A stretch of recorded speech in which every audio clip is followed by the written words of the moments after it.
Alisai Galējai ļoti patīk, ka organizēja šo piešķirts par aktīvu darbību sabiedrības izglītošanā, par atvērtību inovācijām, par jauno speciālistu darba audzināšanu. Šī balva man ir liels pagodinājums un apliecinājums tam, ka tas, ko es daru, tas ir vērtīgi un tas ir kā stimuls man turpināt darboties tālāk un sasniegt jaunas virsotnes. Viņai patīk strādāt lielā kolektīvā un sadarboties ar kolēģiem.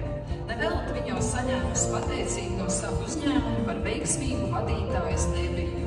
Vissvarīgākais, manuprāt, ir saruna ar cilvēku. Citiem varbūt liekas, ka uz aptieku jāatnāk ātri, jānopērk savus medikamentus un jāiet prom, bet ļoti daudziem cilvēkiem ir nepieciešama tā saruna, lai viņi saņemtu vislabāko terapiju, medikamentus viņu problēmām.